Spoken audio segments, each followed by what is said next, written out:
From the Laycock Center in Williamsburg, welcome to Football Media Day. This is Jay Colley with head football coach of the College of William and Mary, Jimmye Laycock. And first of all, Coach, second consecutive week your ball club has defeated a top 20 program. Congratulations on the win versus New Hampshire. Yeah, we have a lot of respect for New Hampshire. They've got a great program, and we knew it was going to be a tough game. We knew we were going to have to play all four quarters, and I think our guys did. I mean, there were some ups and downs, but for the most part, we played a very solid game and made the plays when we needed to. Speaking of which, let me start you out with asking about DeAndre Houston Carson, an amazing number of blocks in his career. The number is 9, and another block punt led to a touchdown. Yeah, he did. He has a great knack for it. It's something we work at. Coach Henderson, who works with our punt block or punt return team, we work at it every week, and we work to scheme it up what we think will be the best for this week, and we had it dialed in on Saturday, and boy, DeAndre had a great timing, great instincts, and made a heck of a play. Don't know that fans realize that how much you work in the film room.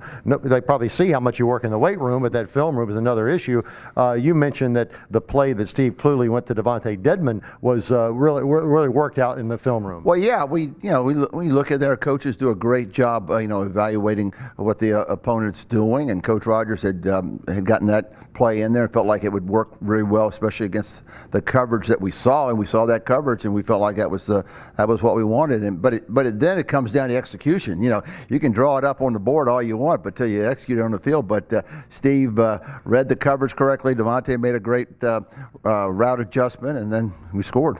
Talk about your offensive line, Coach, well over 200 yards versus New Hampshire. Yeah, our offensive line, Jay, has been playing extremely well, extremely consistently, led by Andrew Jones at center. Andrew had a tremendous game at center. But again, those guys they're very athletic, and they work well together. Sometimes people think, look at an individual here, an individual there.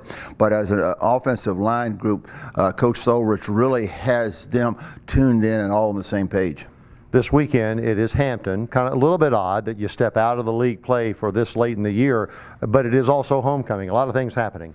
Well, yeah, there's a lot of stuff going on, and but again, it's the next game for us, and as we always talk with our players, it's the most important game because it's the next one, and we've got some challenges facing them. They're a very solid team, very well coached team, very athletic team, and but we've got to regroup. We've got to take care of ourselves, and talking to our players, we've got to strive to continue to get better. Can you reflect on past homecoming games and how you talk about your team? There will be a lot of publicity for this game. There will be a lot of fans coming in early, a lot of talk of the big game.